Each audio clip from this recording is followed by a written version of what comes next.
I want to welcome everybody to this demonstration. Shocking news. Yes. And this is some shocking news for you. Joe Biden allegedly, Joe Biden allegedly is stepping down, or Joe Biden needs to step down. However you want to put it. Also, Busta Rhymes got mad at his fans. Did y'all hear that? What do y'all know about that? About Busta Rhymes getting mad at his fans? Apparently, Busta had a show and there wasn't a lot of people in attendance. And then those few that was there, they wasn't, given the kind of response that Busta felt like they should have been given. I think this is the second old school rapper that has faced this issue. So let me read my disclaimer first, and then let's get into Joe Biden needs to step down, and also Busta Rhymes gets mad at his fans. Let me read the disclaimer.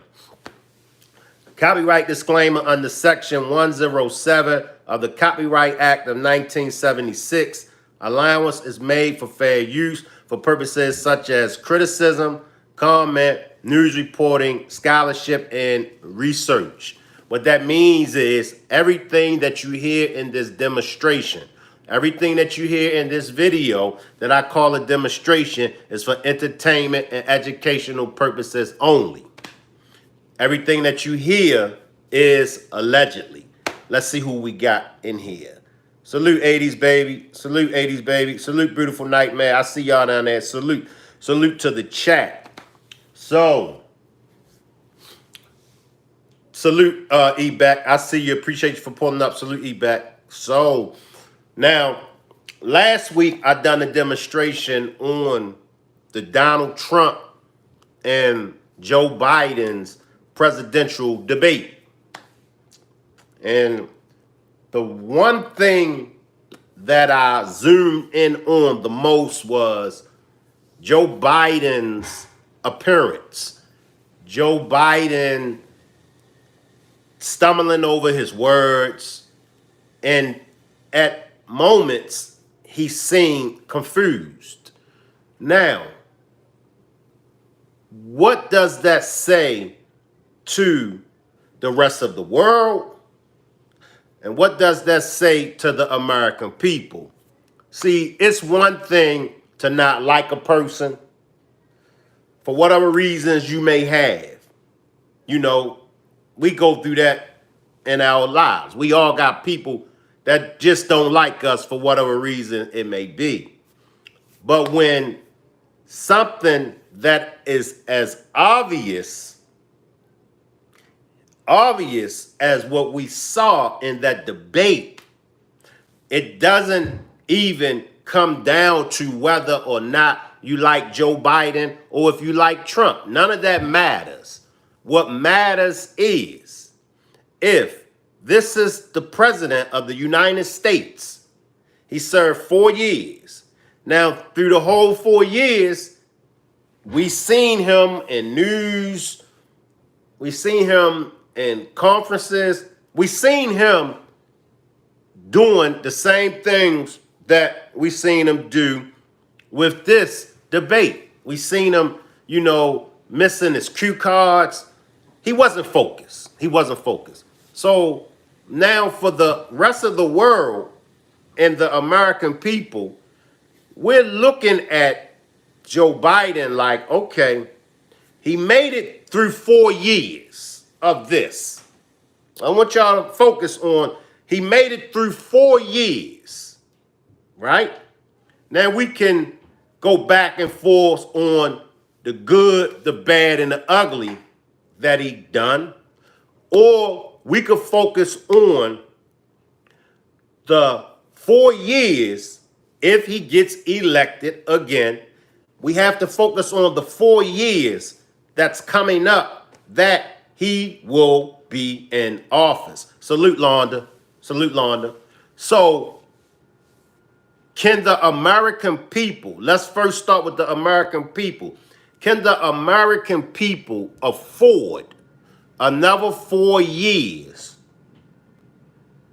of Biden being confused? Y'all let me know. Drop a 1. Y'all let me know. Can we really afford that? Can we go through him being the president? Ebeck says no. And see, that's what we have to focus on. Because I'm telling y'all, we already experienced 4 years with him.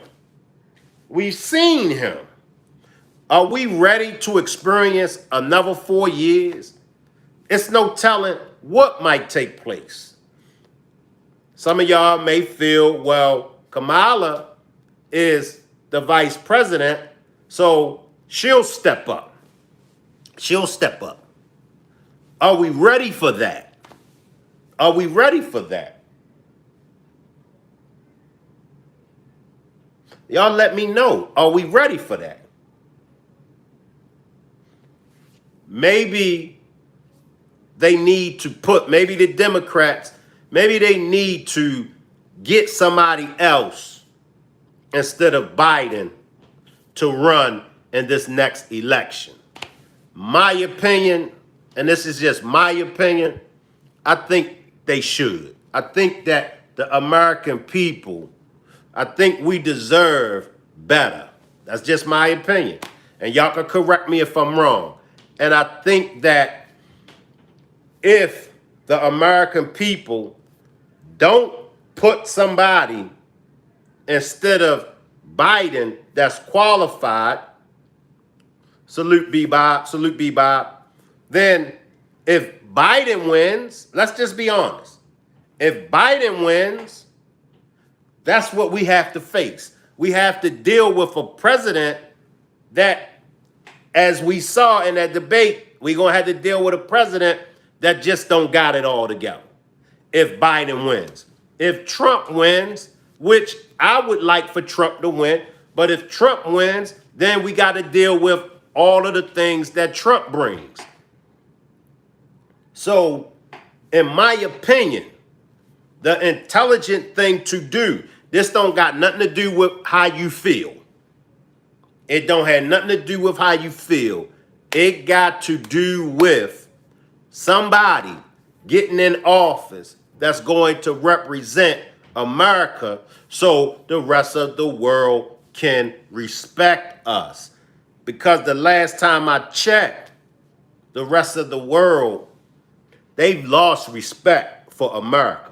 Beautiful says Baldy and the Rock Squad was good. Salute, Beautiful. So we're going to get into some of Biden. Of course, he done an interview on his performance at that debate. If you haven't heard it, I'm going to run it so y'all can hear it.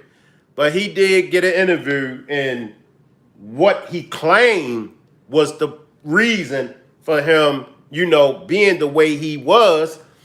It would be justified. That reason would be justified if it was his first time.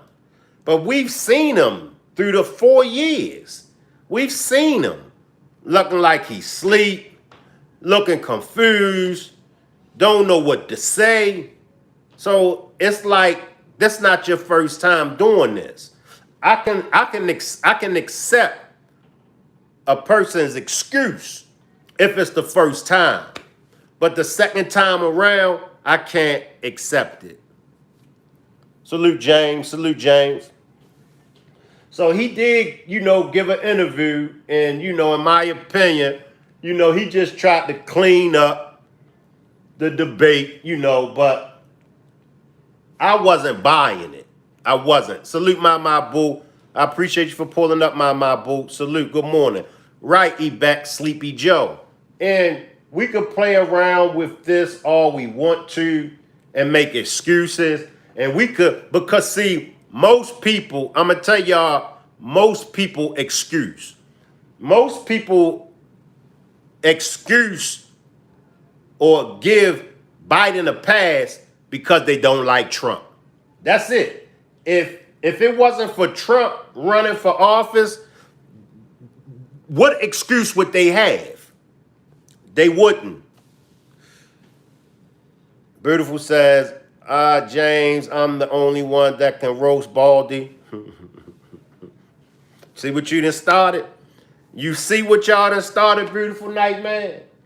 Y'all got everybody roasting the old man. But it's okay. It's okay. All right. Well, we're gonna go to his response. We're gonna go to Joe Biden's response. I'm gonna tell you, James, if you follow behind Beautiful and the rest of them that be roasting me if you want, go ahead and follow behind them, James. Be my guest. Continue to roast me.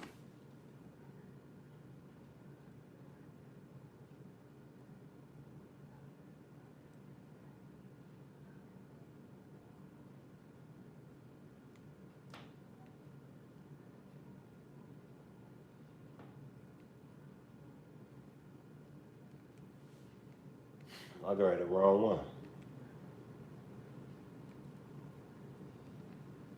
My bad, y'all. Salute, Toto. Toto says the president just greeted a tree.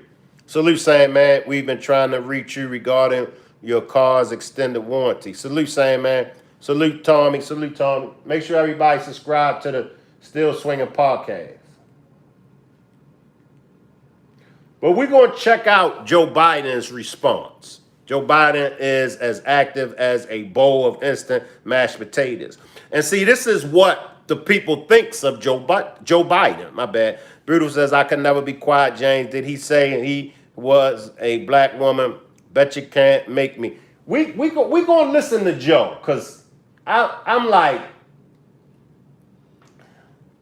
somebody got to get him, honestly. So now we're faced with the same situation that we was faced with Trump. But with Trump,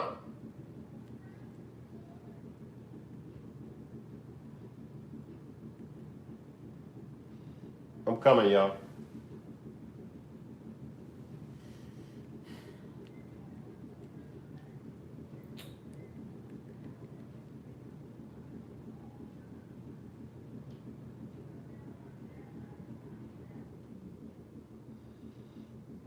I think I got it, y'all.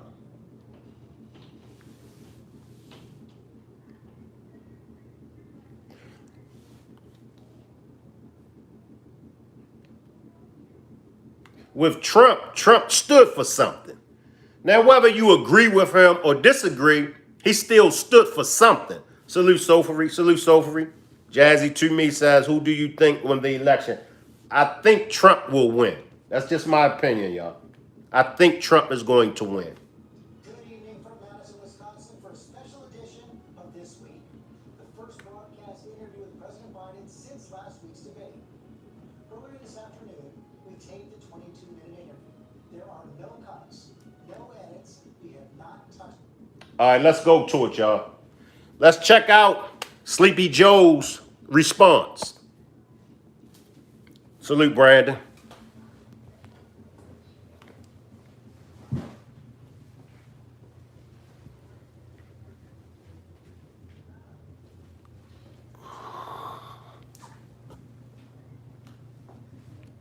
Good evening from Madison, Wisconsin for a special edition of This Week. The first broadcast interview with President Biden since last week's debate. Earlier this afternoon, we taped the 22-minute interview. There are no cuts, no edits. We have not touched it. At this pivotal moment in the presidential campaign, here it is. Mr. President, thank you for doing this. Thank you for having me. Let's start with the debate. You and your team have said you had a bad night. But your friend Nancy Pelosi actually framed the question that I think is on the minds of millions of Americans. Was this a bad episode or this sign of a more serious condition? It was a bad episode. No indication of any serious condition. I was exhausted. I didn't listen to my instincts in terms of preparing, and a bad night. So he's saying he was exhausted, right? Now, and I know some people might say, but Shank, you know, the man was busy. You know, woo, and all of this. Come on, man. Stop the BS. You are the president of the United States of America. Salute, Mel. I see you, Mel. You are the president of the United States of America. Mistakes aren't allowed. I'm going to say it again. You are the president of the United States of America. This kind of mistake is not allowed. You know, you say you were exhausted, and I know you said that before as well, but you came, and you did have a tough month, but you came home from Europe about 11 or 12 days before the debate, spent 6 days in Camp David. Why wasn't that enough rest time, enough recovery time? Because I was sick. I was feeling terrible. Matter of fact, the docs with me, I asked them, they did a COVID test. We were trying to figure out what was wrong. They did a test to see whether or not I had some infection, you know, a virus. I didn't. They just had a really bad cold. And did you ever watch the debate afterwards? I don't think I did, no. Well, what I want to get at is, what were you experiencing as you were going through the debate? Did you know how badly it was going? Yeah, look. The whole way I prepared, nobody's fault of mine. Nobody's fault of mine. Well, he did take accountability. I'll give him 2 points for that. He took accountability. He did say it was nobody's fault but his own. So I'll give him just 2 points for that. But I'm not buying the excuse, because I know if it had been Trump, oh man, if it had been Trump, y'all know they would have tore the fur off of Trump if it had been Trump up there like that. So I will accept his taking accountability, but I won't accept this excuse. I prepared what I usually would do, sitting down, as I did come back with foreign leaders or the National Security Council, for explicit detail. And I realized about partway through that, you know, I get quoted, the New York Times had me down at 10 points before the debate, 9 now, or whatever the hell it is. The fact of the matter is that what I looked at is that he also lied 28 times. The way the debate ran. Nah, we're not going to shift it off on Trump.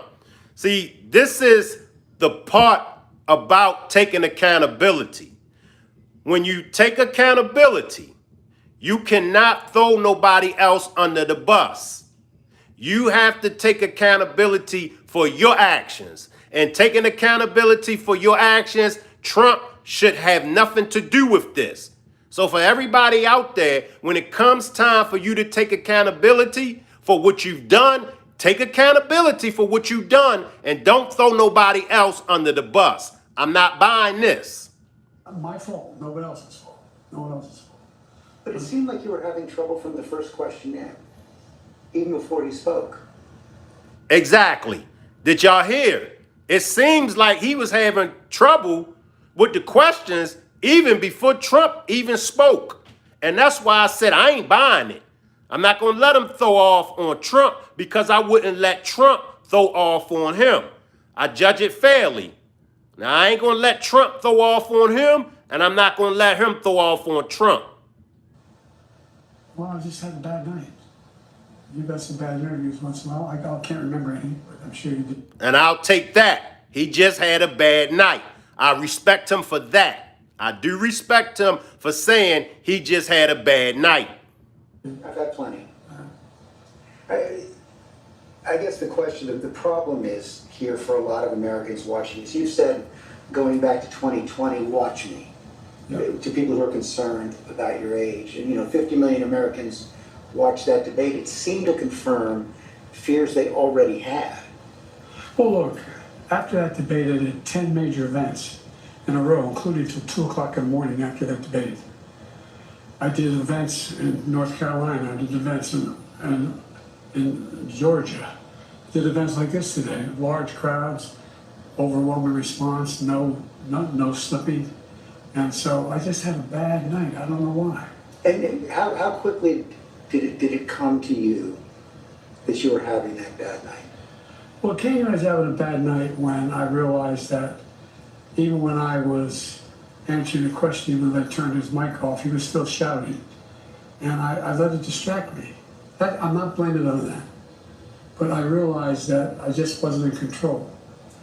But part of the other concern is that this seems to fit into a pattern of decline that has been reported on recently. New York Times had a headline on July 2nd, Biden's lapses are said to be increasingly common and worrisome. Here's what they wrote.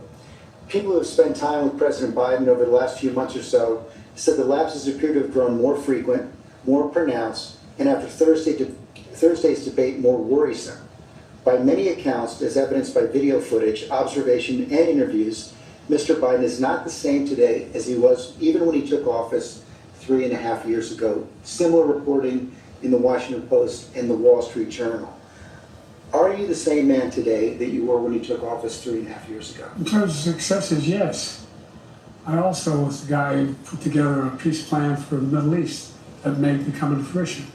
I was also the guy that expanded NATO. I was also the guy that grew the economy. All the individual things that were done were ideas I had or I fulfilled. I moved on. And so, for example, well, that was true then. What's Biden done lately? But you just see, today, just announced 200,000 new jobs. We're moving in a direction that no one's ever taken on. I know you know this from the days in the government. I took on Big Pharma. I beat them. No one said I could beat them. I took on all the things we said we got done. We were told we couldn't get done. And part of it is what I said when I ran was I wanted to do 3 things. Restore some decency to the office. Restore some support for the middle class instead of trickle-down economics, go from the middle out and the bottom up, the way the wealthy. I want to stop right there, y'all. I want to stop because he said that he wants to restore some decency back in the office. Now, I will admit, and for all my Trump supporters, this is one of the things that I was against Trump. I was against Trump by the way he was sending the tweets, his character and everything. I still feel like Trump done a good job, but his character, I didn't like how he was representing as a president as far as his character, calling women names and, just acting a fool. That's why I said some of the stuff I did agree with Trump. I was with Trump with some of the things that he did, but then some things I wasn't with him with. And this was one of the things that I wasn't with Trump, his character, his actions. So now Biden is saying what he wants to do. He wants to restore some decency, some dignity and everything back into the office. Now I have to disagree with Biden. Same way I disagree with Trump. I got to disagree with Biden. Your character says a lot. And if you perform these 4 years, falling asleep, missing your cue cards, looking confused, you won't be able to restore any dignity and any decency back in that office. And the rest of the world is looking at you.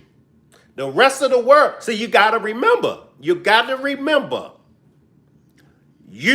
are in the most powerful seat in the whole world that we know of. I don't know what goes on the other planets, but on Earth, the White House, 1600 Pennsylvania Avenue in Washington, D.C., that's the most powerful office on this whole planet. You can't be in office like that. You're no different than Trump when Trump was in office. But then again, one thing I can say about Trump, even though I didn't agree with Trump's character, I felt like he was a fool. However, the rest of the world knew not to play with Trump. And I'm just keeping it 100. When it's all said and done, when it all comes down to the get down, I'd rather have a man or woman, I'd rather have a man or woman in that seat that the whole world knows not to play with. One thing that I loved about Obama, when Obama was in there, I didn't agree with everything that Obama done, but the rest of the world, they knew not to play with Obama. Somebody correct me if I'm wrong. The rest of the world knew not to play with Obama. The rest of the world knew not to play with Trump. I can't say that about Biden. I can't. Biden looks weak. He looks weak. Let's go back to more of his response. Salute to the chat, y'all. Salute to everybody in the chat. Salute. Still do find everyone does better and unite the country. But what has all that work over the last 3.5 years cost you physically, mentally, emotionally? Well, I just think it cost me a really bad night, bad run. But, you know, George, I'm optimistic about this country. I don't think we're a country of losers, if he points out. I don't think America's in tough shape. I think America's on the cusp of breaking through in so many incredible opportunities. This next term, I'm going to make sure we have straighten out the tax system. I'm going to make sure we're in a situation where we have health care for all people. We're in a position where we have child care and elder care, free up, and all these things. One thing I'm proudest of, and you remember when my economic plan was put forward, a lot of the mainstream economists said it's not going to work. Well, guess what? We now have 16 Nobel laureates, 16 of them in economics, saying that Biden's next term would be, based on what he wants to do, enormous success. Trump's plan would cause a recession, a significantly increased inflation.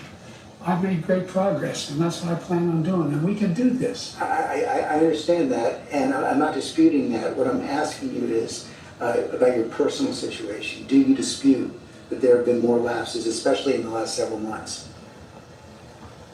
Can I run the 110 flat? No, but I'm still in good shape.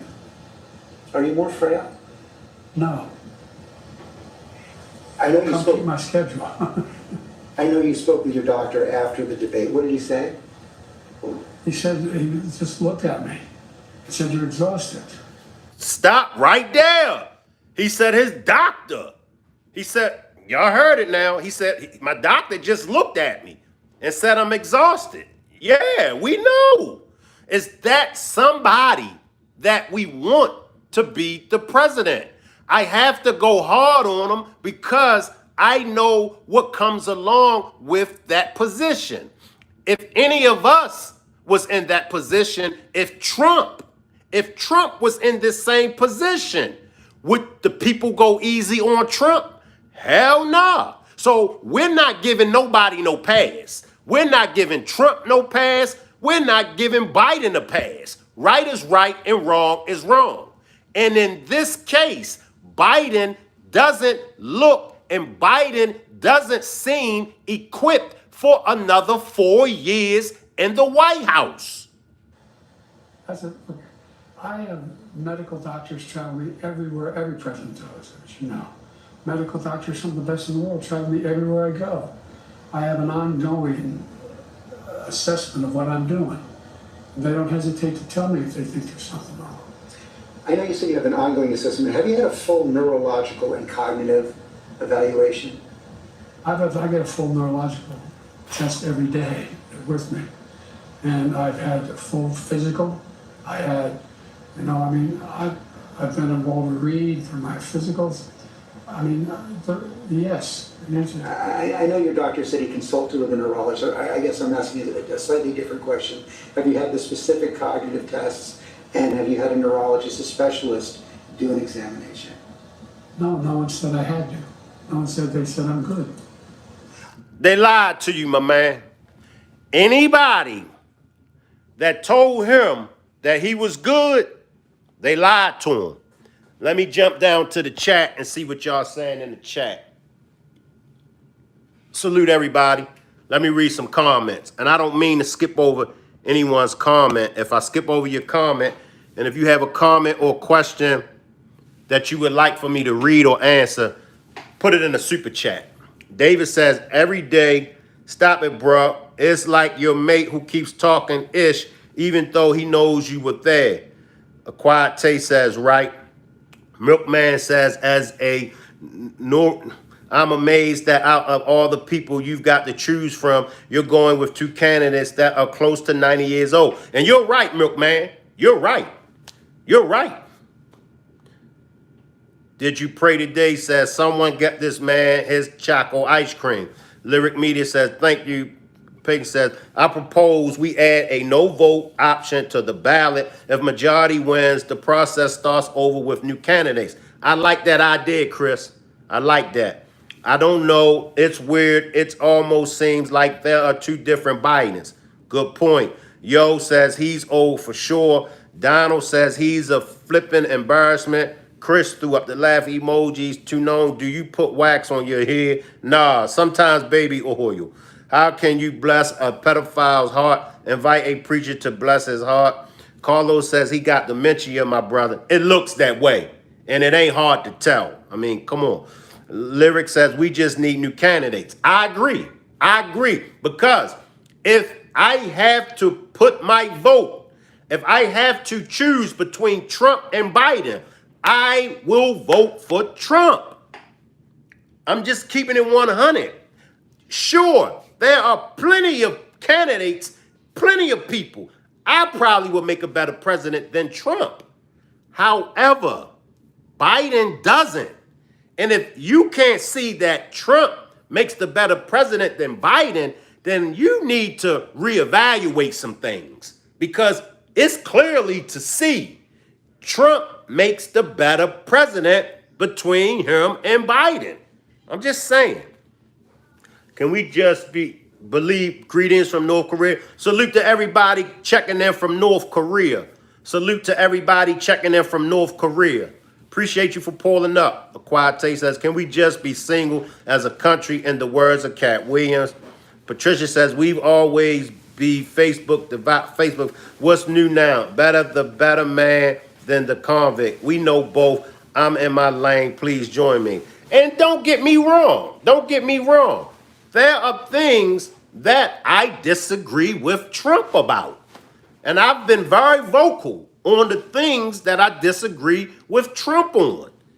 I do. I disagree with his character when he was in the White House, although he kept me laughing. But I just feel like being a president of any corporation, let alone the president of the USA, I feel like his character should have been intact. Meaning the tweets, he shouldn't have been doing all them tweets and calling people names and all that stuff. How about the time he had the Bible? Y'all talk about somebody that was on the floor. Remember when he was holding the Bible upside down? Lord have mercy. So there are things when it comes to Trump that I do disagree on. But when it comes to the better president, Trump makes the better president over Biden. I'm going to show y'all some more of Biden. And then we're going to go to Trump. And then y'all tell me what y'all think. And honestly, Elder Abuse, Still Swinging Podcast, do not type in all caps in that chat if you want your comment, saying send it super chat. Beautiful, throwing up the emojis. I'm way behind in the comments, y'all. I'm way behind in the comments. Salute, Mel says, south side of the shots. I'm way behind in the comment. If y'all want them comments read, throw up, put in the super chat. Let's go back to Biden. Would you be willing to undergo an independent medical evaluation that included neurological and cognitive tests and release the results to the American people? Look, I have a cognitive test every single day. Every day I have that test. Everything I do. You know, not only am I campaigning, but I'm running the world. And that's not how it sounds like hyperbole. But we are the essential nation in the world. I don't know what was right. And every single day, for example, today, before I come out here, I'm on the phone with the Prime Minister, I shouldn't get into detail, but with Netanyahu. I'm on the phone with the new Prime Minister of England. I'm working on what we're doing with regard to in Europe with regard to expansion of NATO and whether it's going to stick. I'm taking on Putin. I mean, every day There's no day I go through that are not those decisions I have to make every single day. And you have been doing that, and the American people have been watching, yet their concerns about your age and your health are growing. So that's why I'm asking, to reassure them, would you be willing to have the independent medical evaluation? Watch me between, there's a lot of time left in this campaign. It's over 125 days. So I'll the make a answer, decision. the right answer right now is no, you don't want to do that right Well, now. I've already done it. You talked a lot about your successes at the beginning of this interview, and I don't want to dispute that, I don't want to debate that, but as you know, elections are about the future, not the past. They're about tomorrow, not yesterday. And the question on so many people's minds right now is, can you serve effectively for the next 4 years? George, I'm the guy that put NATO together, the future. No one thought I could expand it. I'm the guy that shut Putin down. No one thought could happen. I'm the guy that put together the South Pacific Initiative with AUKUS. I'm the guy that got 50 nations, not only in Europe, outside of Europe as well, to help Ukraine. I'm the guy that got Japanese to expand their budget. So I mean, for example, when I decided we used to have 40% of the computer chip, and we invented the chip, that little chip, computer chip. It's in everything from cell phone to weapons. And so we used to have 40%, we're down to virtually nothing. So I get in the plane against the advice of everybody, and I fly to South Korea. I convinced them to invest in the United States, billions of dollars. Now we have tens of billions of dollars being invested in the United States, making us back in a position where we're gonna own that industry again. We have, I mean, I guess, anyway, I don't want to take too much credit. I have a great staff. But I guess my point is, all that takes a toll. Do you have the mental and physical capacity to do it for another 4 years? And please, I wouldn't be running if I didn't think I did. Stop right there. Now he's questioning him and he's letting them know it take a toll on you because, I mean, 4 years to be president is going to take a toll on any of us. Look at Obama. It took a toll on Obama. And look at Trump. So that's not the point that any of us is trying to get across. In other words, we're giving you that line of defense. We're saying, hey, Biden, look, we understand. It took 4 years for you to complete your term, and we know that you were overwhelmed. But now he's asking the question, do you think you can withstand another 4 years of the same thing that you just went through? And he's answering him, yes. I don't believe so. Y'all let me know, how do y'all feel? I don't believe that he can go another 4 years. All that takes a toll. Do you have the mental and physical capacity to do it for another 4 years? And please, I wouldn't be running if I didn't think I did. Look, I'm running again because I think I understand best what has to be done to take this nation to a completely new level. We're on our way. We're on our way.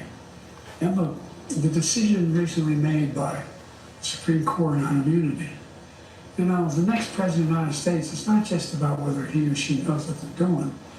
It's not about a conglomerate of people making decisions. It's about the character of the president. The character of the president is going to determine what. Stay right there, all right? And I'm going to let y'all put me up on some game. Now, he said that it's about the character. And remember, I spoke on the character. Remember, now Biden says it's about the character. Let me know, how do y'all feel about Biden's character? It's giving the old man with dementia and the nursing home talking about his past life. Yep, we're on our way to microchips. Both of these presidents going to lead us there. David says, at least everyone knew not to squabble with Trump. Oil up. How do y'all feel about his character? How do y'all feel about Biden's character? Y'all already know my take about his character. Character is also knowing when to step down and lead a mentor role. I agree. Lyric says there is a 3-year difference in between them. David says, I feel sad. To be honest, I do too. I feel sad. I really do. I feel sad. I'm with you. Yeah, oil up, shady, Trump, 2024. Microchips is the mark of the beast. He gonna make it, psych. I mean, it's like knowing when to quit. It's like a fighter. It's like a fighter. It's like a basketball player. It's like an athlete. You got to know when to quit. As much as I used to hate on Tom Brady, when the New England Patriots came back in that Super Bowl against Atlanta, I threw my Tom Brady hating card in. I said, you know what? I can't hate on Tom Brady no more. But the one thing that I didn't like about Tom Brady was he had a chance to go out in his prime. Remember, he left New England. He went to Tampa Bay. The first year, the first season in Tampa Bay, they won a Super Bowl ring. My perspective, Tom Brady should have tapped out then. But Tom Brady stayed in, and he had a losing season after that Tampa Bay Super Bowl. So it's not about proving a point. And we as people, we as men and women have to understand it's not always about proving a point. Sometimes you got to know, what did Kenny Rogers tell us? You got to know when to fold them. You got to know when to hold them. We got to know when to tap out. Hey, look, enough is enough. I can't continue. Yes, you can. No, I can't. I can't continue. Especially when we get older. I'm 52 years old. I can't move like I used to could move. I can't do the things that I used to could do. I can't. So in his situation, he got me by 40 years. He got me by 40 years. And me at 52, I can't get around like I used to could get around. Let's go back to Joe. Whether or not this Constitution is employed the right way. Let me ask you a tougher, more personal question. Are you sure you're being honest with yourself when you say you have the mental and physical capacity to serve another 4 years? Yes, I am, because, George, the last thing I want to do is not be able to meet that. I think as some of the senior economists and senior foreign policy specialists say, if I stop now, I go down history as a pretty successful president. No one thought I could get done when we got done. But are you being honest with yourself as well about your ability to defeat Donald Trump right now? Yes. Yes, yes, yes. You say that, and let me challenge you. Sure. Because you were close, but behind going into the debate. You're further behind now, by any measure. It's been a two-man race for several months. Inflation has come down. In those last few months, he's become a convicted felon. Yet you're still falling further behind. You guys keep saying that. George, you know polling better than anybody. But the reporter keeping it real now. I like the reporter. He's keeping it real with him. He's telling them.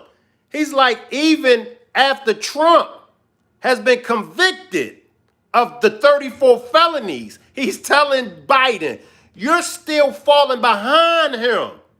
That says a lot. Come on, people. That says a lot. Trump has been convicted of 34 felonies. He's telling them, my man, yet you're still falling behind Trump. Listen to him, y'all. Listen. Yes. Yes, yes, yes. You say that, and let me challenge you. Sure. Because you were close, but behind going into the debate. You're further behind now, by any measure. It's been a two-man race for several months. Inflation has come down. In those last few months, he's become a convicted felon. Yet you're still falling further behind. You guys keep saying that. George, you know polling better than anybody. You think polling data is accurate as it used to be? I don't think so, but I think when you look at all the polling data right now, it shows that he's certainly ahead in the popular vote, probably even more ahead in the battleground states. And one of the other key factors there is it shows that in many of the battleground states, the Democrats who are running for Senate and the House are doing better than you are. Drop a one if y'all agree. Drop a one if y'all think that Trump is in front of Biden, even in the popularity vote. Drop a one if y'all agree. Well, that's not unusual in some states. I carried an awful lot of Democrats last time I ran in 2020. Look, I remember them telling me the same thing in 2020. I can't win. The polls show I can't win. Remember 2020, the red wave was coming. Before the vote, I said, that's not going to happen. We're going to win.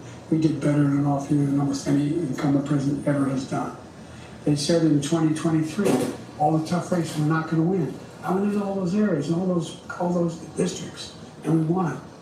All that is true, but 2020 was a close race. And your approval rating has dropped significantly since then. I think the last poll I saw was about 36%. The number of Americans who think you're too old to serve has doubled since 2020. Wouldn't a clear-eyed political calculus tell you that it's going to be much tougher to win in 2024? Not when you're running against a pathological liar.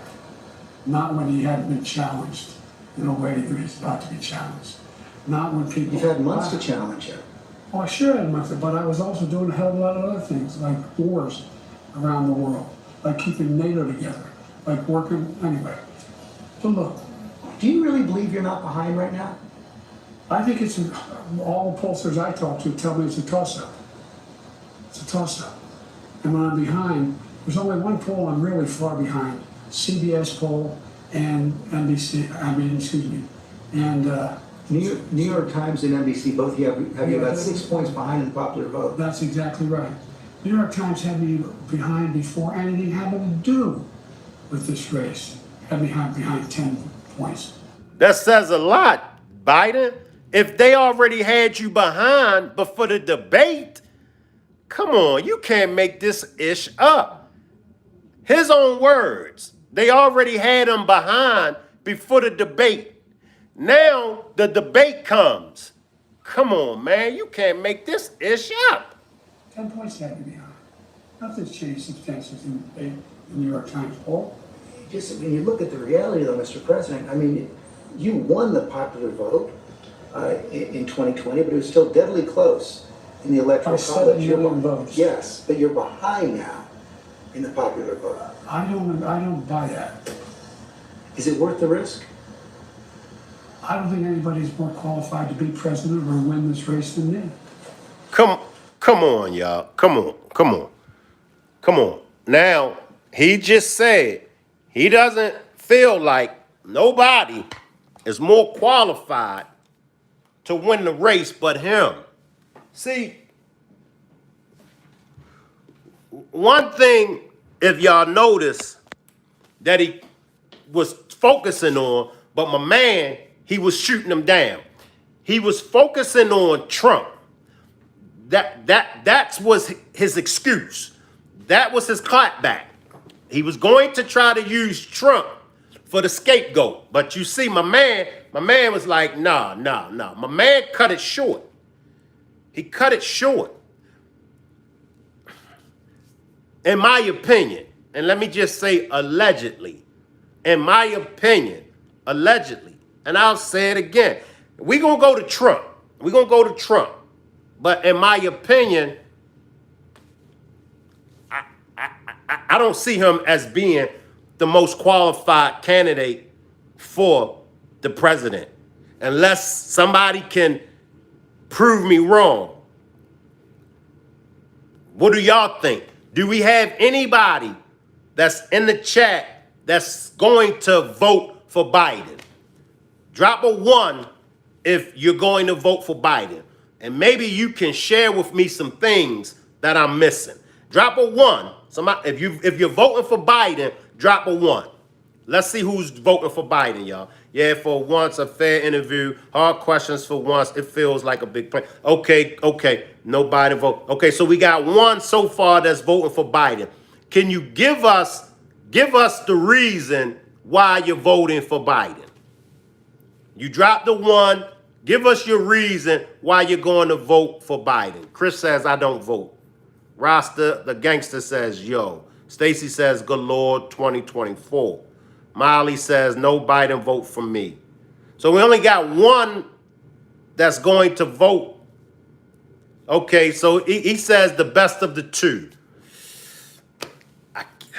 I just don't think that he makes a better president than Trump. And I mean, you do see, like, we got over 200 people in here, and only 1 person out of 200 people, over 200 people that's watching, 225 people that's watching, only 1 vote for Biden. Look in the chat. Out of 200 plus people, only 1 vote for Biden? That says a lot. White people are allowed here.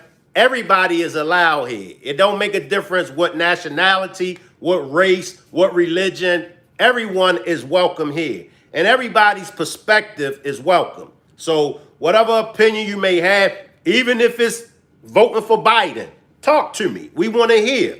Trump supporters are welcome. Biden supporters are welcome. Everyone is welcome here.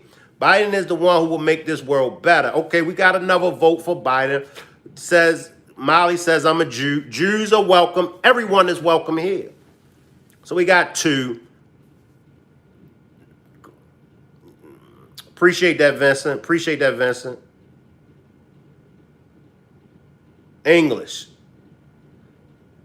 We got a Kanye vote. Somebody's voting for Kanye. As an Australian, I found it weird they show nothing to debate on the news when I looked it up.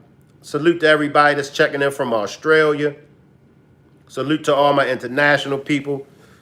We're Sicilians. Can't pronounce that. Regardless of our color, we all bleed the same.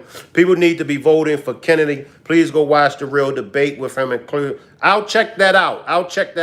Appreciate that, Molly. Appreciate all my new subscribers. Appreciate that, Donald.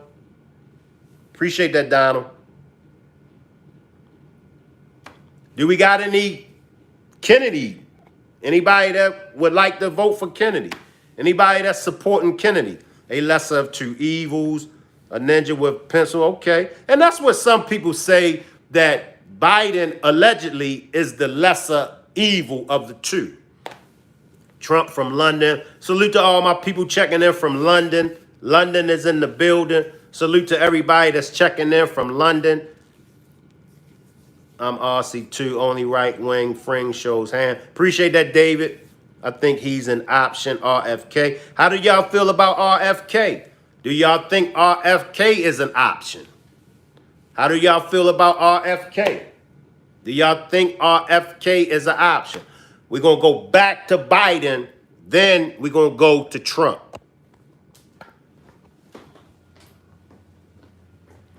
What are y'all thoughts on Project 2025?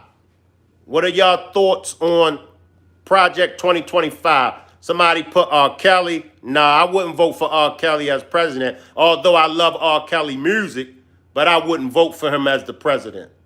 You know, the heart of your case against Donald Trump is that he's only out for himself, putting his personal interest ahead of the national interest. How do you respond to critics who say that by staying in the race, you're doing the same thing? Oh, come on.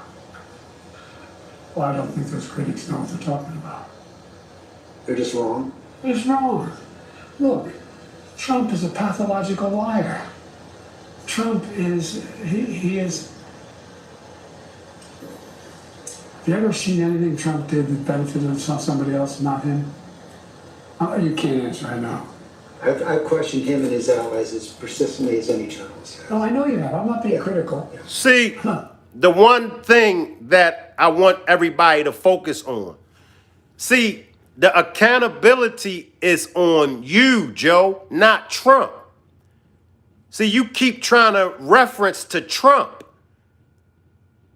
And you cannot do that. When you're taking accountability, when you're taking responsibility, you can't throw nobody else under the bus. Appreciate that super chat. Appreciate that super chat. Biden really needs to step down. It is obvious that he has some serious mental issues.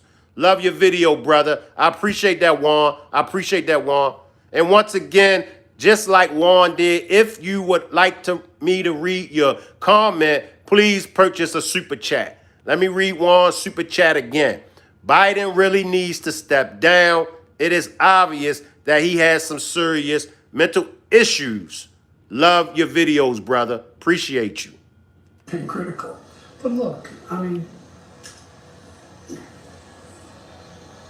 the man is a congenital liar. As I said, they pointed out in that debate he lied 27, 28 times the times, or whatever number, over 20 times. Talk about how good his economy was, how he brought down inflation, how this is a guy who, unlike only other president other than him is Hoover, lost more jobs than he created. This is a guy who told us to put bleach in our arms to deal with COVID, when over a million people died. This is a guy who talks about and wanting to get rid of the healthcare provisions we put in place. This is a guy who wants to give the power back to big pharma to be able to charge exorbitant prices for drugs. This is a guy who wants to undo every single thing I've done. See, that's the thing of it. And we're getting ready to go to Trump. Since Biden has so much to say about him.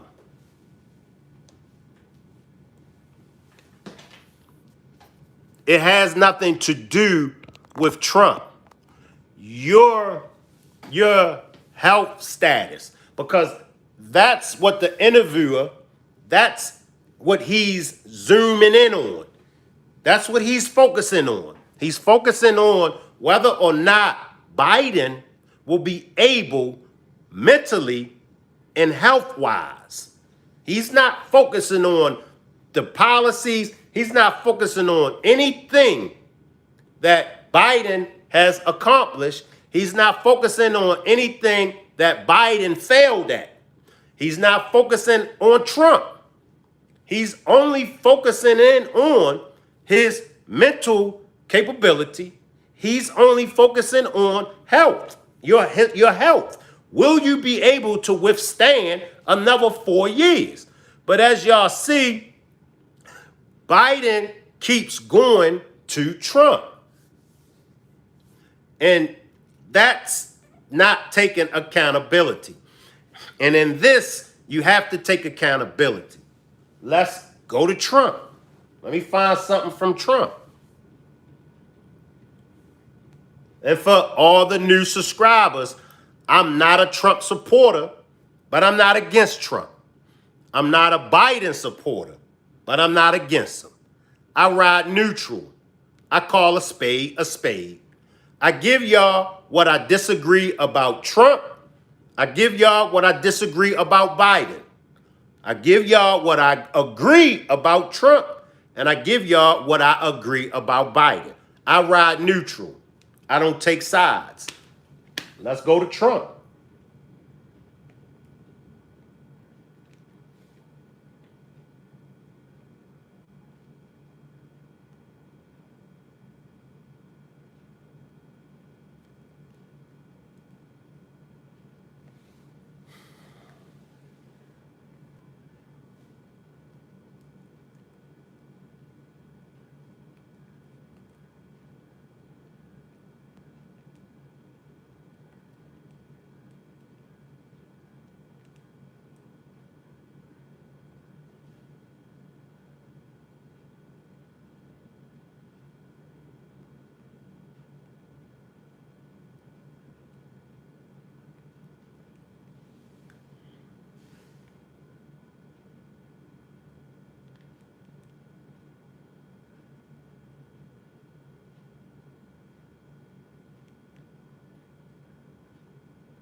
Appreciate you, Donald. Appreciate you, Donald.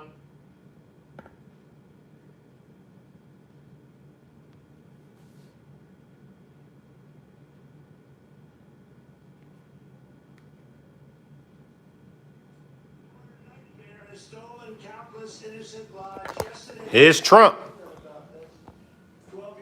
Jocelyn Nungari was laid to rest by her grieving mother, who I spoke to yesterday. Incredible woman, just devastated.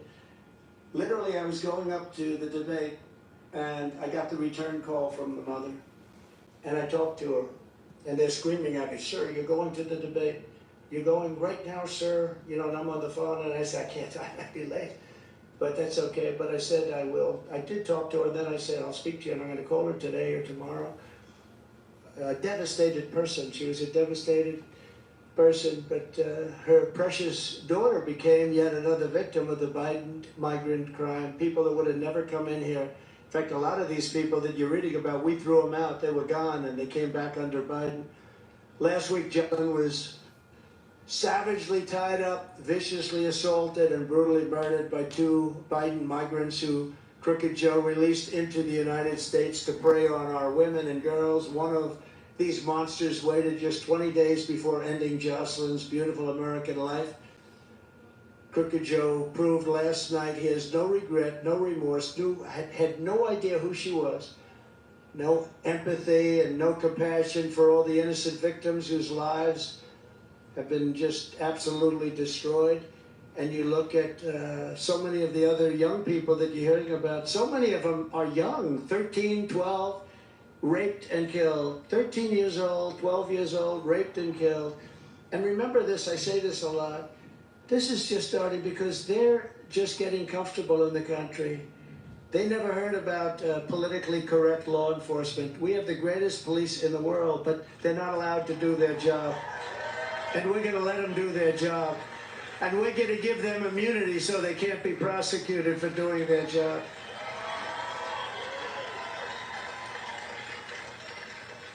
Joe Biden inherited a great border because I fixed it. Remember, I fixed it in 2016. I got elected because of the border.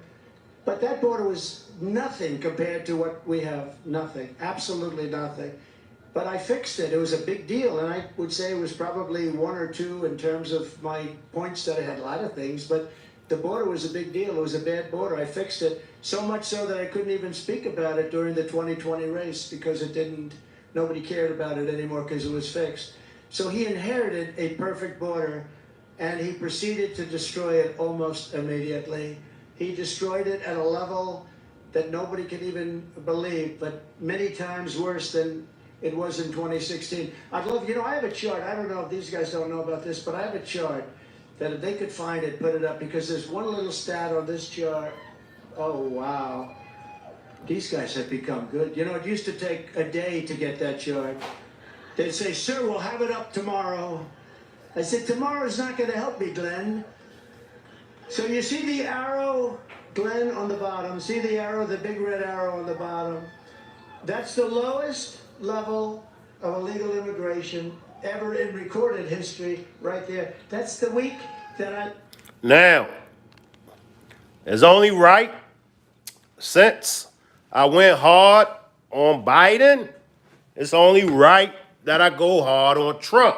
Now, I do agree with Trump's take on the border. I do. I feel like for the immigrants to come to this country and get more benefits than Black Americans, white Americans, and immigrants that had to come here and do it the right way, because I'm not against all immigrants. I'm not against all immigrants, but I am against those immigrants that come to this country and get more benefits than Black Americans, white Americans, and other immigrants that came to this country and done it the right way. Those immigrants should have to do it the same way that those other illegal immigrants came, because believe it or not, I believe 30% of the American people, 30% of the American people are immigrants. But those immigrants came here and done it the right way. So don't get it twisted. And that's not what Trump is saying. Trump is not saying for immigrants not to come here and, benefit off the American dream. We all should be able to benefit off the American dream.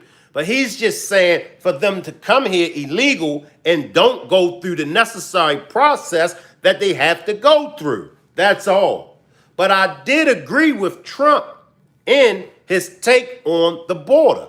How do y'all feel? How do y'all feel? Do y'all feel the same? Salute, Leslie. I see you, Leslie. Salute. America Dream died in 2012. This world country now, third world country now. Ming says EBT.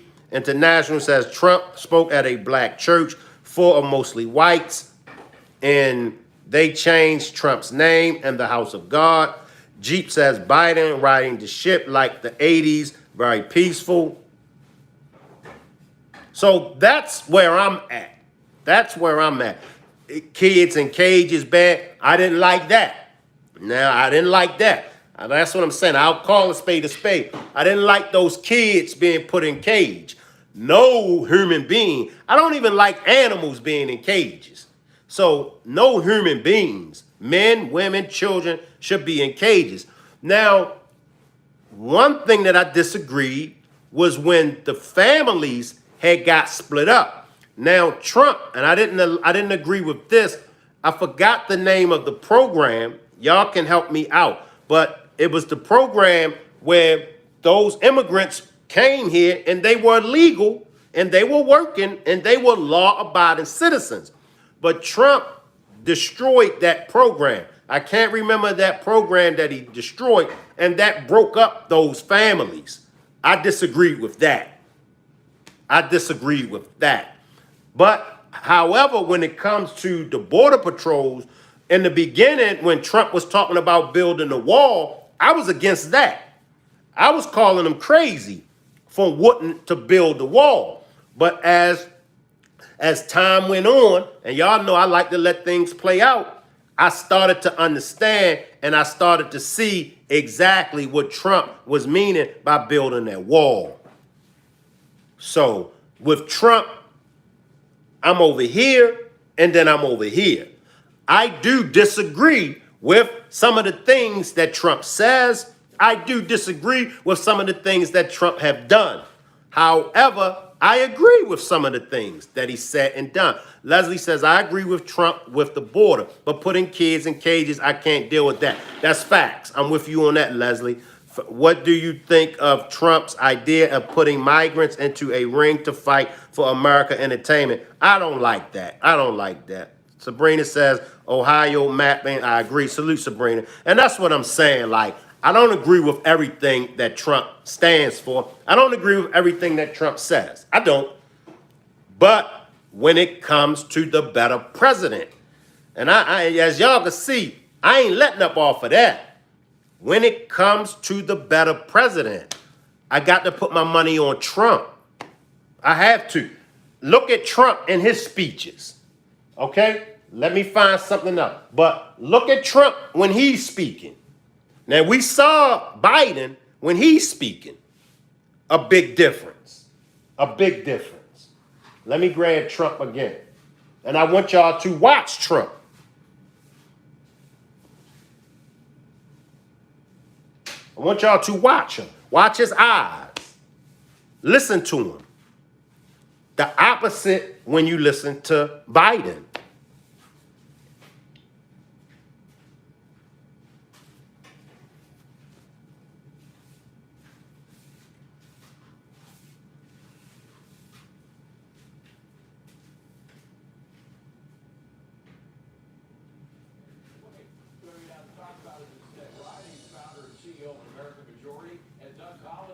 All right, let's go, y'all. The debate was a primary example of this, how Trump himself displayed an enormous amount of discipline just by standing back, listening to Donald Trump, or listening to Joe Biden wrap himself into pretzels, trying to say things that in the end made no sense at all. You think he can continue to do that, kind of lay back and let the Democrats continue to stew in their own pot of trouble?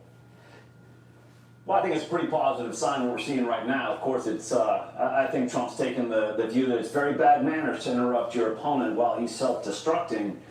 But I think the tone for this was really set, David, in March of 2021. And the reason I say that is that's when Donald Trump brought back Susie Wiles. And I think you see Susie Wiles' fingerprints on this extreme discipline that's being shown by the Trump campaign across all fronts. And I think that has been because Trump trusts Susie, because he knows that she has his best interests in mind. And I think there's been a real trust relationship that's developed. And Susie has a very quiet, disciplined approach to how the campaign is being managed. And I think Trump has seen that and realized Susie's got my best interests in mind. And I think that's what you're seeing play out right now. I think it's an extremely positive sign. But I will say this, David. It's July. You do not win presidential campaigns in July. You win them in November, and there's a lot of work that still has to be done to do that. But Doug, it was such a seminal event, that debate last week, and there have been a number of polls done after the debate itself. The big three, by the way, the three of the biggest media companies around, CNN, Wall Street Journal, New York Times, all of them agree that Trump is now leading by 6 points. That's way out of the margin of error there. So how long do you think that lasts? Is there a chance that Biden, if Biden is the candidate in November, is there a chance that those figures might stay the same or change, and how? Well, I think it's a couple of things here. I agree with Ned, though. If I was a Trump voter right now, I'd consider it a dead heat and get out everybody you can to go vote. This is nowhere close to being over, and I've heard too many Republicans get real happy since the debate. But really the thing for Biden's problem was not necessarily the debate. The Biden problem that I think is exasperating this is how he's handled it post-debate, not contacting the Democrats on the Hill, not dealing with Chuck Schumer, Hakeem Jeffries, which is fine with me. Keep messing this up. Again, just as was said, when somebody's contemplating political suicide, you don't have to push them. And the discipline of the campaign is the thing that's going to win now. People see the difference. They see it very clearly from what happened on Thursday night. And Donald Trump just has to say, look, I had 4 years, you were better off. You see this happening right now, we are worse off. And then be prepared in case something does happen to Biden. But right now, I think it will hold. But I want every conservative, every Trump voter to get out there and do like the campaign's doing. Be disciplined, knock on doors, tell people about the vote, get them out to vote. Because that's the only thing that'll win in November. Well, Ned, what happens if it's Kamala? What happens if Biden does step down and Kamala steps up to the plate? How would you go after her? Well, I think she's a weaker candidate than Biden. I saw a quote from a Democrat mega donor the other day in which he said a comatose Biden is better than Kamala Harris. So I think there's still a lot of question marks as to whether she'll be the nominee. But I would just add, David, I mean, the polls look great. We're still 4 months out. This is going to come down to 6 or 7 states, and we've been talking about Biden being in Wisconsin.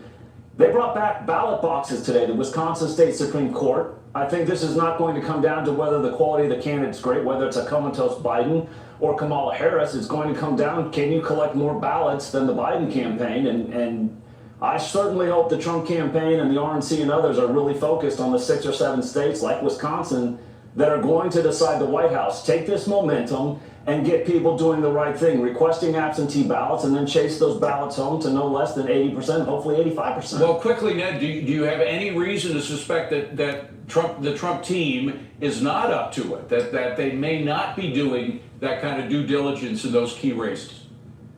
The thing that gives me hope is that Susie Wiles comes out of Florida, and the Florida GOP has committed deeply to AB generation and chase, so I know that they have the right mindset. The question is, do they have the right funding, focused in the right places to accomplish everything that they need to? Doug, finally, How do y'all feel? If, and I'm going to go to Trump. Give me a minute, y'all. If Biden steps down,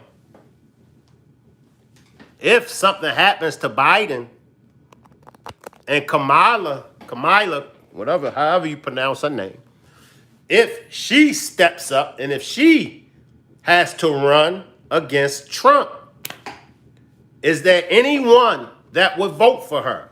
Drop a 1. Drop a 1 in the chat. If Kamala Harris has to run against Trump, is there anyone that would vote for Kamala? Drop a 1 if you would vote for Kamala Harris if she has to run against Trump.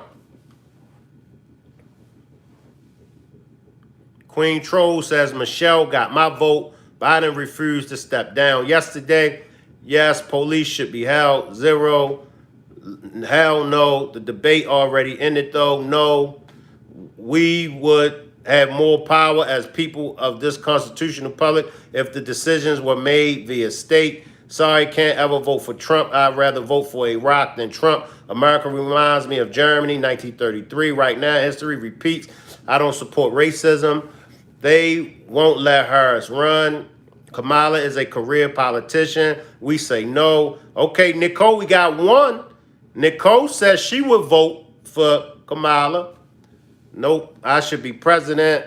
We at peace today. Tomorrow we might be at with Russia. We got one. Nicole says she will vote for her. Give us a reason, Nicole, if you may. Give us a reason why you will vote for Kamala. And now I'm looking at it. If she does run, I think the same thing that happened when Biden chose her to be his vice president. She's definitely, but then again, most women don't want a woman to be president. So you only got one shot. Why would you vote for Kamala? Kennedy deserves to win. We're drowning in peace. Negative. We ain't voting for Kamala. I didn't vote for Biden either. And just to let it be known, I'm a black man from Delaware. We got Delaware in the building. Salute to all my people that's checking in from Delaware. Y'all do know Delaware was the first state. Appreciate you for pulling up. Appreciate you for pulling up. Salute to all my people that's checking in from Delaware. Rosemary, salute Rosemary, says Trump, Ohio, but we run on a two-party system. It's a stupid system. RK is not a good pick either. He has a deep grudge against us. They are three parties. Salute Trelane. Trelane dropped the 2. None of them did nothing for Shanquilla as a black woman who did nothing for her justice. She could kick rocks, and that's good point. Kamala Harris did nothing. She did nothing. Appreciate you for reminding me of that, Trelane. Kamala Harris did nothing for the justice of Shanquilla Robinson. All right, we're going to go to Trump.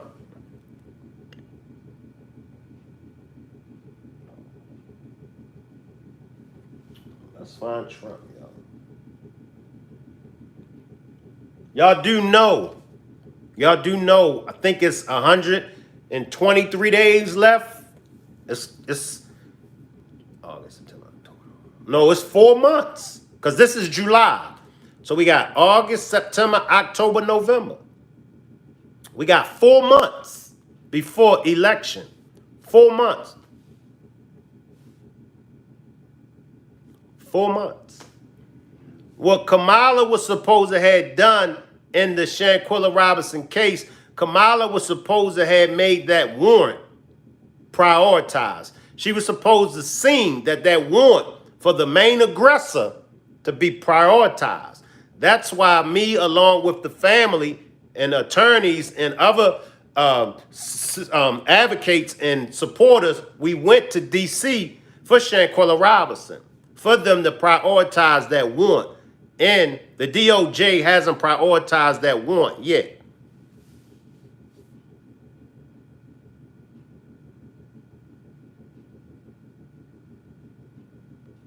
No cussing in the chat, y'all. No cussing in the chat.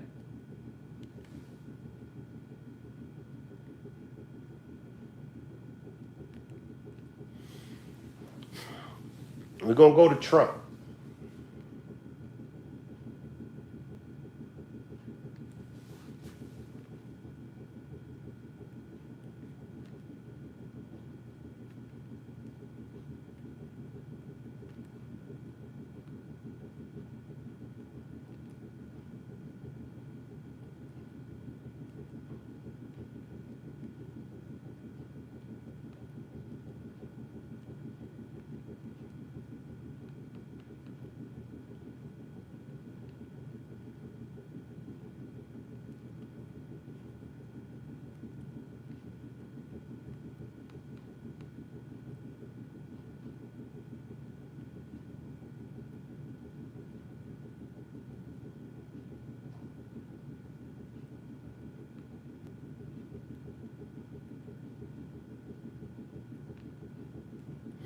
I'm coming. Appreciate that, Carlos. Appreciate that, Carlos.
All right, let's hear what Trump has to say. I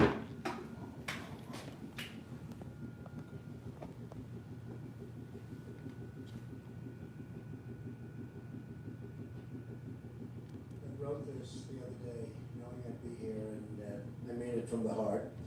And I'd like to just greet it, and I think you'll understand it maybe better than I do in certain ways. For centuries, the African American church has been the conscience of our country. So true.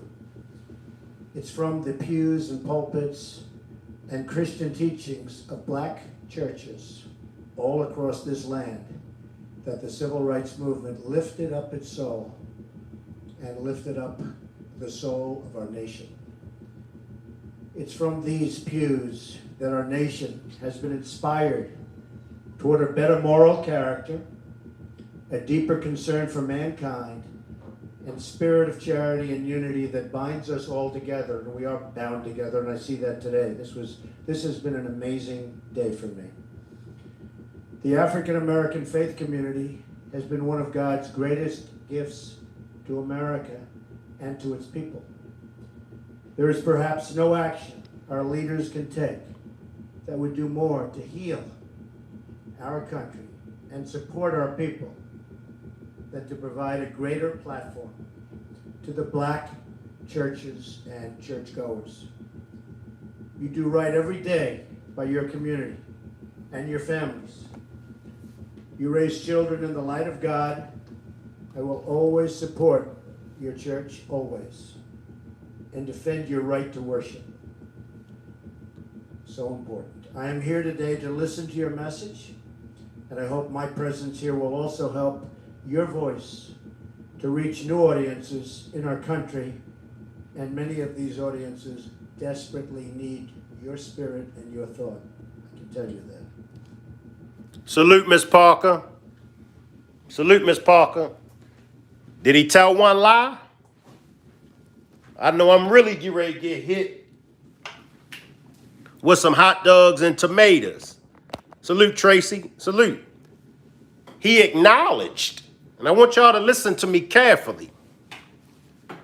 He acknowledged the black church. I salute the whole black family, Christians, because he says something. And I want y'all to listen to what he said about the black church. I'm going to play it back. Matter of fact, I'm going to play it back because what he said was true. He said that the black church, when it comes to the American experience, we all benefited. We all got our teachings. We all got everything that we needed through the black church. Did y'all hear him make reference to the civil rights? Now, for my immigrants, whether you're illegal or whether you're legal, this is for all immigrants. Even if you're not in America, I want y'all to listen. He said that the civil rights movement came through the black church. All my immigrants, you all benefited. You all benefited off of the civil rights movement. And this is my issue that I have with immigrants that come to this country and try to tell black Americans about our struggle. This is my problem that I have with y'all to try to tell us, my people came to this country, my people did this, my people did that. Yeah, but your people came to this country and was able to succeed because of my people civil rights movement, and your people didn't come here in chains by the boatloads. Your people didn't come here. Your people wasn't forced to build this country. Oh yeah, y'all do know that the slaves built this country, right? Labor free. Am I lying? But see, Trump acknowledged it. Trump called it out. And I know a lot of black people is going to come for me about this. But it's true. It's true. Trump just acknowledged it. And he spoke up about what? The civil rights. And he said it was because of the black church. I'm going to play it back for those that wasn't paying attention. And I want y'all to listen very closely. This is why I have respect for Trump, because Trump calls it how it is. Now, is he racist? Is he prejudiced? That's another demonstration. We can get into that on another demonstration. Do he care only for himself? That's another demonstration. I ain't concerned with whether or not he cares about himself, because he's supposed to care about himself. If I come before y'all, I'm y'all content creator, right? And I'm coming before y'all. Don't I ask for super stickers? Don't I ask for super chats? Don't I ask for y'all to support my channel? So what businessman is not going to look out for himself in his best interest? He's supposed to look out for himself. He's a businessman. I'm supposed to look out for myself. I'm a businessman. I'm not on YouTube dropping these jewels for free. I'm not on YouTube giving up these good demonstrations for free. No, that's not how this thing works. But if you're in your own way, then you won't be able to see past yourself. And that's the problem that we have when it comes to Trump. Most people are in their own way. Most people are only going by what they hear other people say about Trump. You got to get out of your own way. But I got to play this back. I got to play this back. And I want y'all to listen to this. And don't try to twist the narrative. Oh, Shank, the only reason why he went to the black church, he's using the black church. How you know that? How do you know that he's trying to use the black church? How do you know that? If you don't give a man a chance. Listen to him.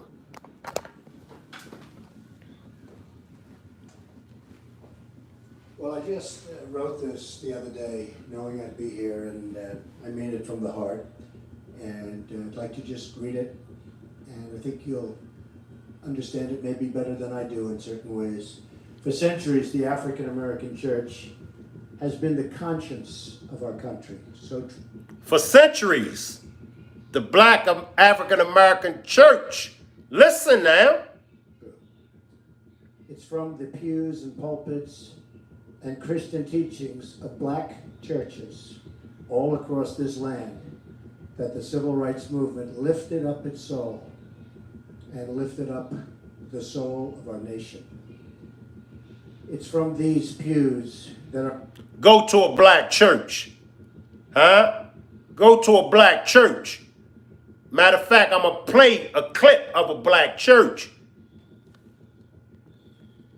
If you haven't visited a black church, visit a black church.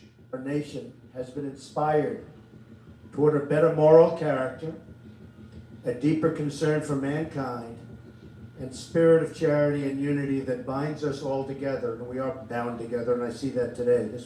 This has been an amazing day for me. The African American faith community has been one of God's greatest gifts to America and to its people. There is perhaps no action our leaders can take that would do more to heal our country and support our people than to provide a greater platform to the black churches and churchgoers. You do right every day by your community and your families. You raise children in the light of God. I will always support your church, always, and defend your right to worship. So important. I am here today to listen to your message, and I hope my presence here will also help your voice to reach new audiences in our country, and many of these audiences desperately need your spirit and your thought. I can tell you that. Christian faith is not the past, but the present and the future. Was y'all paying attention? Was y'all paying attention, or was y'all looking to twist the narrative? Was y'all paying attention, or was y'all looking to find some fault in what he said? Y'all let me know. Let's be honest. Let's be honest. Was y'all paying attention? Was y'all looking for something to find in fault? What was y'all listening? Did y'all hear anything? Give me 1 second.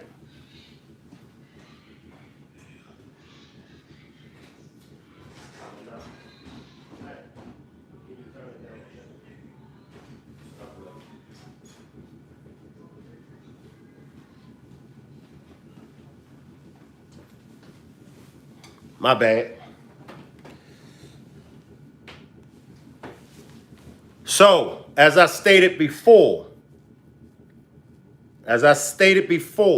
for everyone, not just immigrants, but for the immigrants that like to say Black America is this, woo-de-woo, they this, that. You got to know our struggle, and you got to know that it's a system called white supremacy that's still in place that keeps us down. And this system will allow you all to come to this country and benefit off of what we fought for. They do it because they're playing chess. They use y'all. So before you come here and turn your nose up at a Black American and look down on us, you better understand the system that's put in place. And you better understand that y'all are being used as pawns. But see, Trump, this is why I agreed with him when it came to the whole immigrant demonstration, because Trump knows it. He knows it. There's more.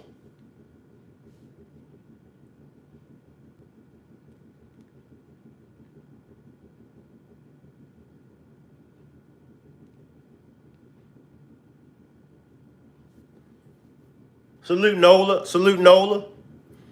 Y'all gotta watch y'all mouth down there in the chat, man. Y'all can't be using cuss words. Respect my chat. I don't got no problem with going on one and calling y'all out. You will respect my chat. You will respect me when you over here. You can roast me, you could crack jokes on me all day long, but you will not put no profanity in my chat.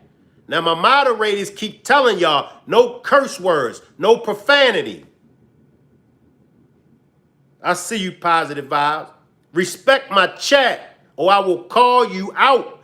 I'll turn this Trump and Biden demonstration into a roasting demonstration. Don't you bring your ass in my chat using cuss words. I'm the only person that can use a cuss word over here. Stop the madness. Y'all hold tight.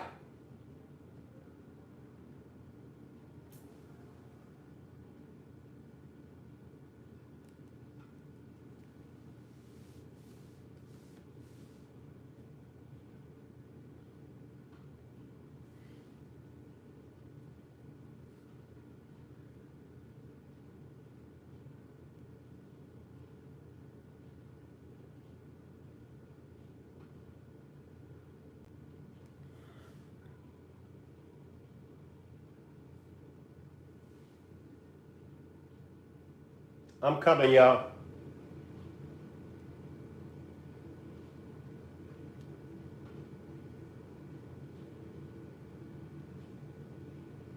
I'm coming, y'all. Give me 2 seconds.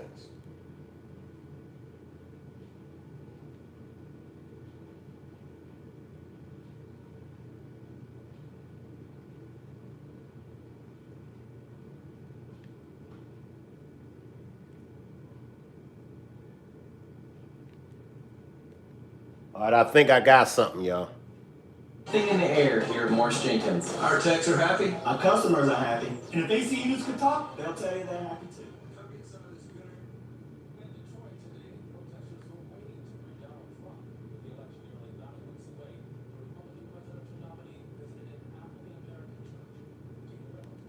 All right, let's check out this, y'all. And then we're going to come back and chop it up. Let's check out this, and then we're going to come back and chop it up.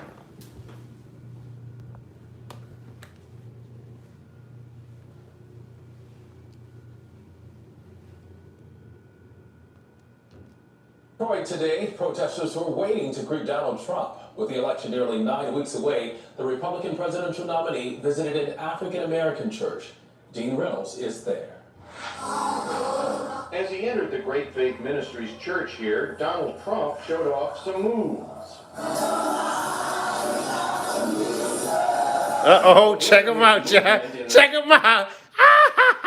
Check out Trump dancing, y'all. I gotta run this back. Check him out, y'all. I gotta run this back, y'all. Are y'all watching Trump get down? Check it out, y'all. Donald Trump showed off some moves. But whether his movement in the direction of African Americans lately can do anything for his standing among them is another question. Wayne Jackson is the bishop here. Mr. Trump, a man wants to say a few words. We're going to allow him. Well, that's so nice, and Bishop Jackson, I want to thank you. Trump's courtship of blacks has been going on for much of the summer, an attempt to show that he cares for all Americans, not just the whites who predominate at his rallies. I am here today to listen to your message, and I hope my presence here will also help your voice to reach new audiences in our country. It's a tough sell. Trump currently is backed by various white supremacist groups, and though he rejects their support, he did once lead the birther campaign against President Obama, questioning his citizenship and his patriotism. But in this church, Trump struck a different chord. I want to work with you to renew the bonds of trust between citizens and the bonds of faith that make our nation strong. Lewis Gibbs and Denaria Thorne attended the service inside. So did he change your mind at all and open your mind at all? He said both sides. Oh, I'm still making a decision. Was it genuine? I want to believe. I want to believe it was genuine. Now, she says she wants to believe whether or not it was genuinely. Say that Donald Trump has an uphill battle to win over African American voters would be a serious understatement. Here in Michigan, a recent poll found him favored by 2% of blacks, with 91% supporting Hillary Clinton. DeMarco? Dean Reynolds. See, here's the thing, y'all. Here's the thing. Salute, Sagittarius. I see you, Sagittarius. Salute. Here's the thing. And I'm going to talk to y'all straight. I'm going to talk to y'all straight. I ain't going to hold no cut cards. It ain't going to be no gray area with me. It's going to be, it is what it is. All right? If I offend any of y'all, so what? But I got to talk to y'all. I got to talk to y'all. Here's the thing, all right? Some people would say, Shank, and I say this, Shank, the politicians do this every 4 years. Shank, the politicians come to the black churches to gain the black votes, and that's true. The politicians have been doing this for as long as I can remember, right? Salute, not on my watch. Appreciate you for pulling up, not on my watch. Now, they've been doing this for as long as I can remember. They come to the black church when it's time for election, and they make all these promises, and then they, but guess whose fault it is if they don't come through with their promises? It's not the politicians' fault if they come and do what they got to do and go on about their business. It ain't their fault. It ain't the trick. Let me come to y'all. It's not a trick fault. If a trick hires a prostitute, okay? The black voters are the prostitutes. The politicians are the tricks. It's not the trick fault if the trick gets sex from the prostitute and leave without paying. So it's not the politicians' fault if they make all these promises to us and then don't fulfill those promises. It's our fault. It's our fault. Now this is pimping one-on-one. See, we got a problem. We got a habit of blaming everybody that comes and lay down with us for sex and go on about their business without paying. Look, it is what it is. It's a game. It's a game. America is a game. The society, this world is a game. You got to learn the rules of the game. If I allow you to take advantage of me, how can I be mad at you? If a person takes advantage of you, how can you be mad at that person that's taking advantage of you? You can't get mad at the politicians for coming to the black church and using the black church and then go about their business. You got to get mad at the black church. You got to get mad at our leaders. You got to get mad at our pastors. That's who you got to get mad at. So what do we do when they come?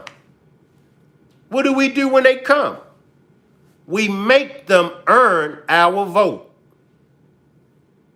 I'll say it again.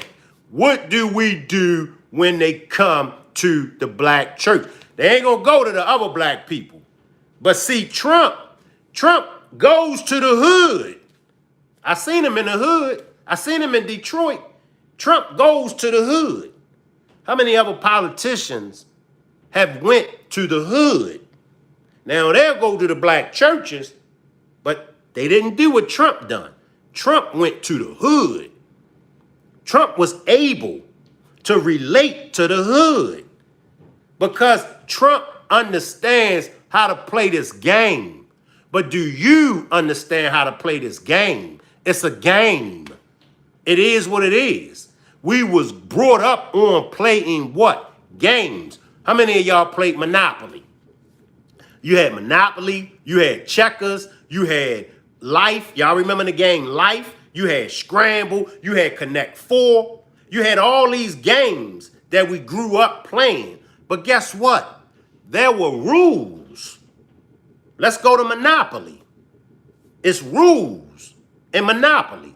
You got the banker. Somebody got to be the banker. You got property, right? A lot of people, when I played Monopoly, a lot of people would bypass all the other properties. A lot of people would only focus on the highest property. And what was that? Was it Boardwalk? I think Boardwalk, Boardwalk was the highest paying property in Monopoly.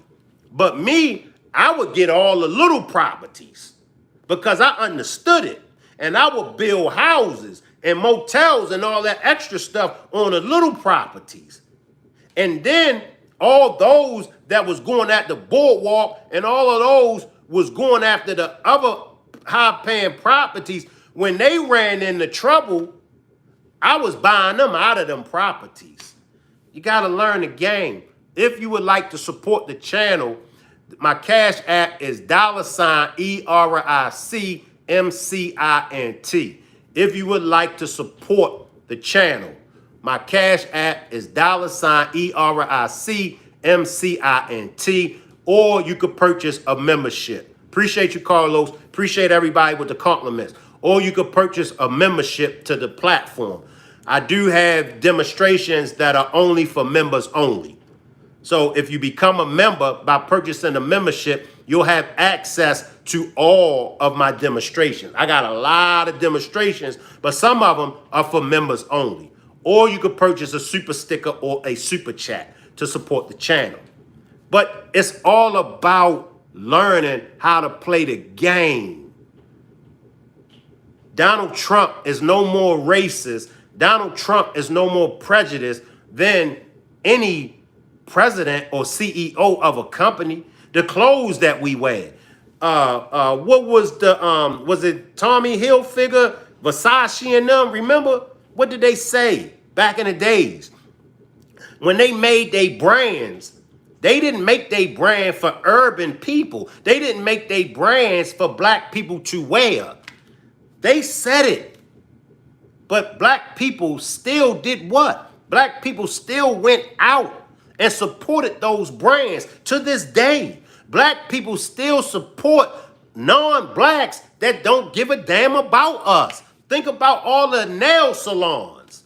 Think about all the hair shops that the Koreans and all these other nationalities own that don't give a damn about us. Think about the Pakistanians. Think about the Arabs that come from the Middle East, that's Muslims, that come and open up shop in our communities and sell us pork, sell us cigarettes.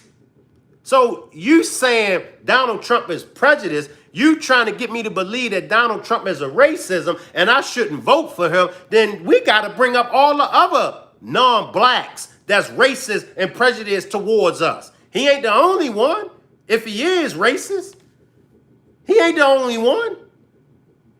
How many black people work on these jobs, work for these white people, not knowing those white people that sign your checks, these white people that you work are prejudiced, are racist. So if he is prejudiced, oh well. How many black people? Y'all do know that black people can be prejudiced too. Y'all do know that, right? That's why I said, let me talk to y'all. Let me put this in its proper perspective. Sure, black people can be racist. Sure, black people can be prejudiced. Sure.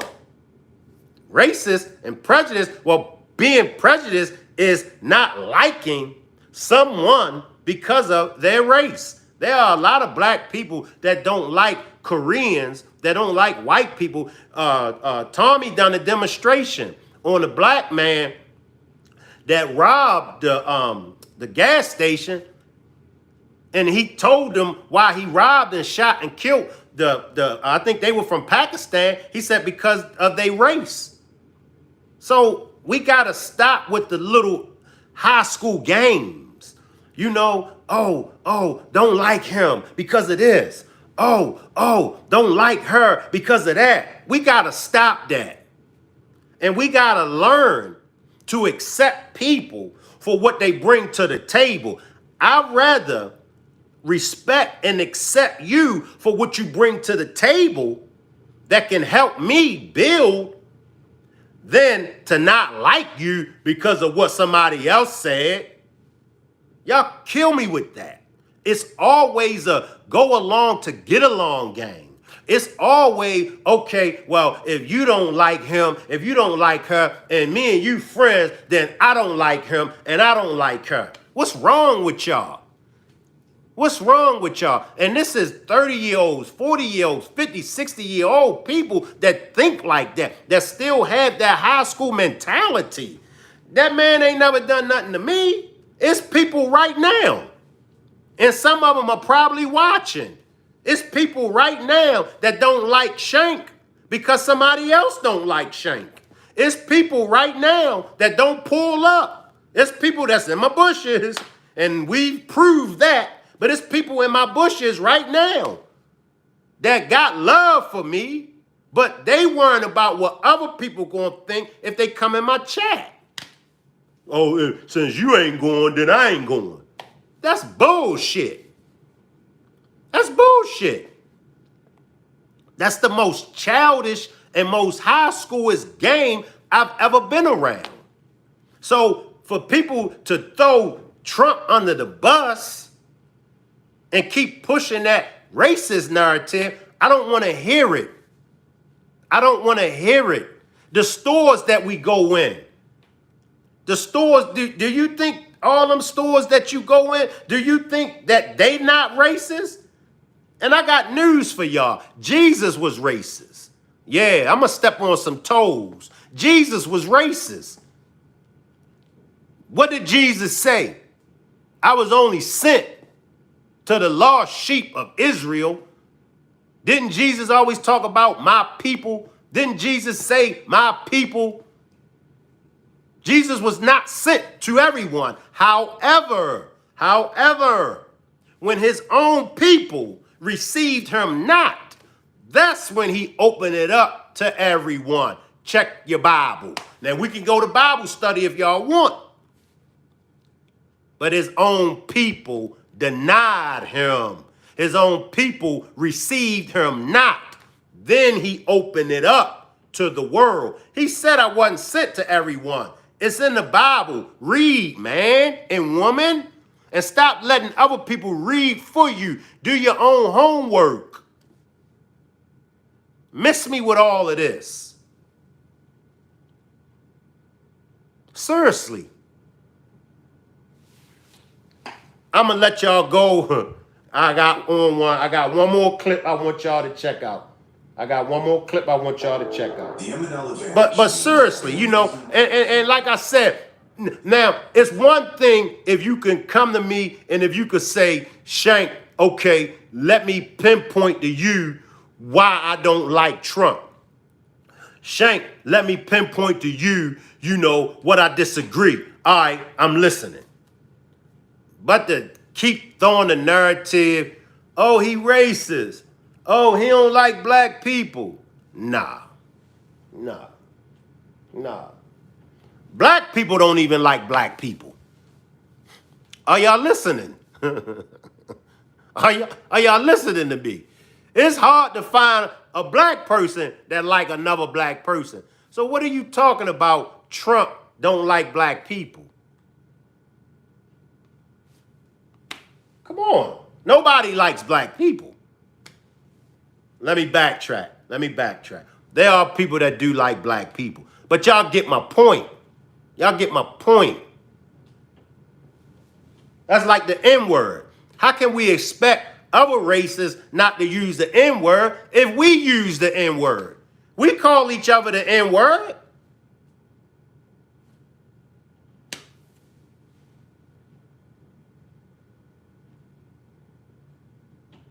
All right, y'all. I'm almost done, and then I'm going to let y'all get out of here. But I got to let y'all hear this. I got to let y'all see this one. Bear with me, y'all. I'm not going to hold y'all that much longer.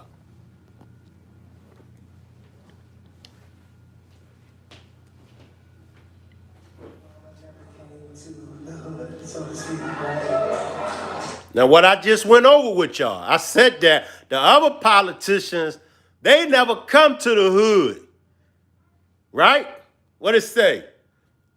Pastor goes viral after thanking Trump for coming to the hood. Trump went to the hood.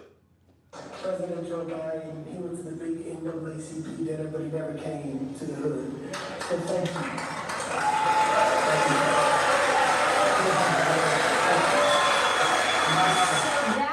Soundbite that went viral over the weekend. A Detroit pastor thanking Donald Trump for visiting an area most candidates and politicians usually ignore.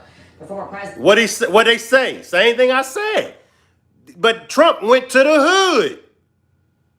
Visiting a historically black church over the weekend, courting a group of voters who rarely ever vote Republican. Pastor Lorenzo Sewell, also known as Pastor Zoe, is the senior pastor of 180 Church, and he's with us now. And that was you in that clip, Pastor. It sounded very sincere. It felt like you really meant it from the heart. But you're getting a lot of flack from the left here for saying that you were humbled by President Trump's presence there at your church. So explain to the critics out there, Pastor, why you hosted him, and at the end of it, was it a good idea? Thank you so much for having me. I'm so Holy Ghost happy to be here today. Anytime you can come to an area like 48227 an area where many of our young people, they are removed out of homes because their families have mental illness.